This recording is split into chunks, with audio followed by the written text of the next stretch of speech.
Hello दोस्तों, मैं हिमांशु सिन्हा आपका अपने चैनल में स्वागत करता हूं और आज मैं रिव्यू करने वाला हूं मूवी 21 का, जो कि 1 जनवरी को थिएटर्स में रिलीज हुई है।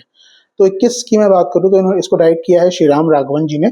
21 के बारे में बात करने से पहले मैं आपको याद दिला दूं कि अगर आपने मेरे चैनल को सब्सक्राइब नहीं किया है तो प्लीज़ मेरे चैनल को सब्सक्राइब करें और मेरी वीडियो को लाइक, शेयर और कमेंट करना ना भूलें। तो 21 की हम बात करें तो ये एक बायोपिक वॉर ड्रामा फिल्म है, जो कि 1971 इंडिया पाकिस्तान वॉर के बारे में है। और उसमें सेकंड लेफ्टिनेंट अरुण खेत्रपाल जी का क्या कंट्रीब्यूशन था उस वॉर में, ये हमें दिखाती है इस फिल्म के बारे में। तो इस फिल्म के डायरेक्टर, जैसे मैंने कहा, श्रीराम राघवन जी हैं, जिनकी फिल्मोग्राफी की अगर मैं बात करूं तो अंधाधुन, एजेंट विनोद, बदलापुर, मेरी क्रिसमस, कुछ ऐसी फिल्में हैं जिसमें से मुझे अंधाधुन मुझे one of the favourite film है। मेरी क्रिसमस और एजेंट विनोद मुझे उतनी पसंद नहीं आई थी। बाकी मैंने जॉनी गद्दार तो नहीं देखी है, एक हसीना थी, एक उनकी अच्छी फिल्म थी।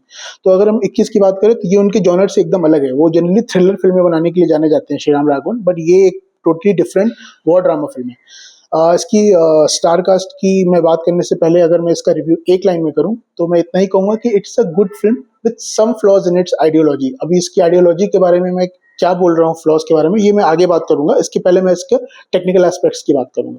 तो 21 is a technically well made film. उसका स्टार कास्ट की अगर मैं बात करूं तो अगस्त्य नंदा हैं, सिमर भाटिया हैं, धर्मेंद्र जी हैं, दीपक डोबरियाल, जयदीप अहलावत, इन लोगों ने काम किया इस फिल्म में। अगस्त्य नंदा, उनकी ये सेकंड फिल्म है। उनकी फर्स्ट फिल्म उन्होंने ओटीटी पे डेब्यू किया था आर्चीज से, और ये उनकी थिएटर में बड़े पर्दे पर उनका डेब्यू है विद दिस फिल्म। तो अगस्त्य नंदा की मैं अगर एक्टिंग की बात करूं तो उनकी एक्टिंग ठीक है फिल्म में। मतलब उन्होंने काम ठीक किया है, वो जचे भी हैं as a role of second lieutenant. But उनको अभी सीखना है काफी कुछ। बच्चन साहब के लेवल पे आने के लिए भी, अभिषेक बच्चन के भी लेवल पे आने के लिए उन्हें अभी काफी मेहनत करना है। बट ठीक है, ही हैज सम स्कोप। सिमर भाटिया की मैं बात करूं तो उनको ज्यादा स्कोप मिला नहीं है, एंड उनकी एक्टिंग भी कुछ बहुत ज्यादा इंप्रेसिव नहीं है। जितना मिला है ठीक ठाक ही है, कुछ ज्यादा अट्रैक्ट तो नहीं करती है, बट ठीक है। केमिस्ट्री की मैं बात करूं, अगस्त्य नंदा एंड सिमर भाटिया की केमिस्ट्री के बारे में बात करूं तो उनका केमिस्ट्री कुछ खास फिल्म में लगा नहीं है। उनकी लव स्टोरीज भी वो मतलब एक्सटेंडेड ही लग रही थी। वो लव स्टोरी की इतनी जरूरत थी नहीं, उनको शॉर्ट में भी दिखा सकता था। वो थोड़ा फिल्म के लेंथ को और ही लंबा ले गया था। तो बाकी धर्मेंद्र जी की मैं बात करूं तो धर्मेंद्र जी का तो काइंड ऑफ एक मेन रोल ही है। ये एक एज अ ट्रिब्यूट है, ये उनकी लास्ट फिल्म हम बोल सकते हैं। तो धर्मेंद्र जी का इसमें कुछ अच्छा खासा ही रोल है, जो कि वो अगस्त नंदा के साथ साथ पैरेलल चलता है उनकी स्टोरी। धर्मेंद्र जी ने तो बहुत ही अच्छी एक्टिंग करी, उनके बारे में तो बोलना ही मतलब लिटरली अगर मैं उनका रिव्यू करूँ तो इसमें मैं कर ही नहीं सकता उनकी तारीफ। धर्मेंद्र जी ने तो बहुत ही अच्छी एक्टिंग करी है और उनकी लास्ट फिल्म के रूप में ये यादगार रहेगी। जयदीप अहलावत ने भी काफी अच्छा काम किया है। वो उनको तो फिर as actor, he is a versatile actor, तो उसने भी काफी अच्छा काम किया। दीपक डोबरियाल का एक दो सीन में ही रोल है, ज्यादा रोल नहीं है, बट जितना किया है उन्होंने अच्छा किया। तो अगर मैं मूवी के डायरेक्शन के बारे में बात करूं तो श्रीराम राघवन ने इसका डायरेक्शन किया है, एंड ये उनके जॉनर से थोड़ा हटकर है, बट फिर भी ये जॉनर को उन्होंने न्याय दिया है।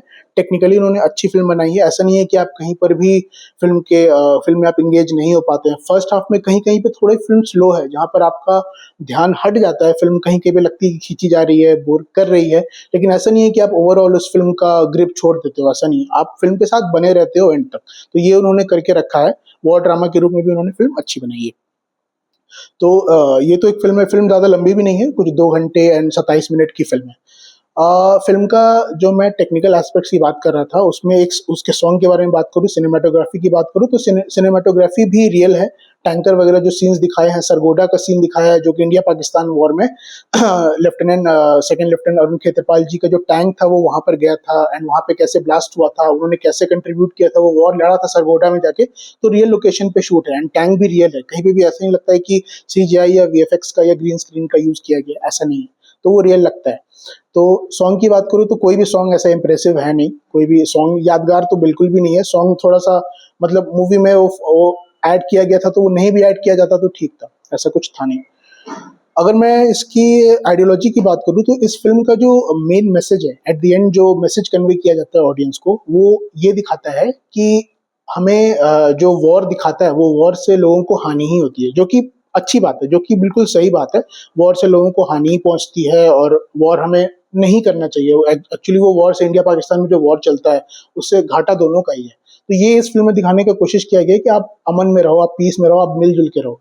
लेकिन इसका एक पॉइंट प्रॉब्लम यहाँ आता है कि इस फ़िल्म में पाकिस्तान को सॉफ्ट कॉर्नर के रूप में थोड़ा दिखाया गया है, जो कि मेरी अपनी पर्सनल आइडियोलॉजी है। ज़रूरी नहीं है कि आप मेरी आइडियोलॉजी से एग्री करें, मैं अपना जो मेरा पर्सनल व्यू पॉइंट है, मैं आपको वो बता रहा हूँ। तो इसमें एक वो दिखाया गया है कि पाकिस्तान को सॉफ्ट कॉर्नर में दिखाया गया है कि पाकिस्तान के जो लोग हैं, वो वॉर होने के बावजूद जयदीप अहलावत धर्मेंद्र जी का काफ़ी खातिरदारी कर रहे हैं और उन खेतरपाल जी का फ़ोटो लगा के रखा है उन्होंने अपने घर में। वो एकदम मतलब वो पूरे रिग्रेट में है कि मतलब मेरे से वो हो गया। चलो वो एक अच्छी बात है कि किसी के हाथों अगर मतलब कोई आदमी अगर मर गया है तो उसको रिग्रेट हो रहा है कि हाँ, लेकिन हाँ, वो भी एक पाकिस्तानी सैनिक के रूप में थे ना, तो वो इतना रिग्रेट दिखाने की ज़रूरत नहीं थी। और पाकिस्तान में उसमें एक सीन है जो कि थोड़ा कंट्रोवर्शियल लग रहा था कि दीपक डोबरियाल जब आकर के पूरी गाली देते हैं वहाँ पर हिंदुस्तानियों को, उनका वॉर में उनका एक्चुअली एक पैर कट गया था इंडिया पाकिस्तान वॉर में। तो वो वाला सीन एक था जिसमें कि वो बोलते हैं, धर्मेंद्र जी जाके बोलते हैं कि लड़ने से क्या फ़ायदा, मैंने अपना बेटा खोया है, तुमने भी अपना पैर खोया है।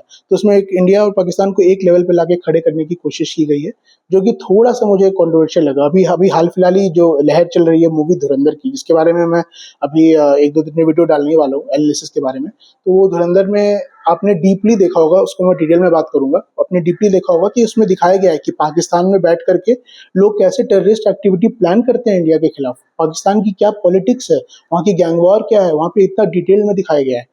और अभी जस्ट वो फ़िल्म की लहर चल रही है और उसमें आप ये दिखा रहे हैं कि पाकिस्तान का सॉफ्ट कॉर्नर है, इंडिया के प्रति सॉफ्ट कॉर्नर है।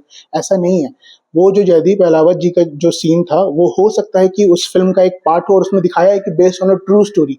हो सकता है कि उनको ये रिग्रेट हुआ होगा और उन्होंने धर्मेंद्र जी को लेकर के अपने घर पे आए होंगे और काफ़ी सॉफ्ट कॉर्नर दिखाया होगा।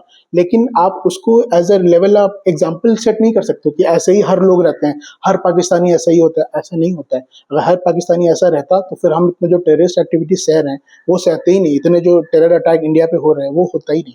तो मेरा ये पॉइंट है कि आप पाकिस्तान को सॉफ्ट कॉर्नर पे मत दिखाओ। That is not a point कि आप वो लेके चल रहे हो। तो वो चीज़ से मुझे थोड़ा-सा प्रॉब्लमैटिक लगा उस फ़िल्म में, प्रॉब्लमैटिक ज़ोन में फ़िल्म जाती है। तो ये मेरा व्यू पॉइंट था, ज़रूरी नहीं कि आप इससे एग्री करें। तो मेरा इस फ़िल्म के बारे में इतना ही कहना था और इस फ़िल्म की अगर मैं रेटिंग की बात करूँ, तो फ़िल्म तो काफ़ी अच्छी है। I could have given it 4 और 4.5, लेकिन अभी मैं इस फ़िल्म को 3 दूँगा just because of its ideology, जो मुझे थोड़ा-सा कन्फ्लिक्टिंग लगा, जो मैं उस चीज़ के समर्थन में नहीं हूँ। तो उसके लिए मैं फ़िल्म को एक वन टाइम वॉच के रूप में 3 आउट ऑफ 5 बोल सकता हूँ। रही बात आपके वीकेंड पे जाके इस फ़िल्म को देखने की या थिएटर में जाके देखने की, तो अगर आपके पास टाइम है तो आप जा सकते हैं। ऐसा नहीं है कि आपको देखना ही चाहिए। आप आप जाओगे तो आप रिग्रेट नहीं करोगे, फ़िल्म डिसअपॉइंट तो नहीं करेगी, आप जाके देख सकते हो। बट आप ओटीटी पे भी चाहो तो आप वेट कर सकते हो। ऐसा कुछ नहीं है कि थिएटर में ही देखना चाहिए।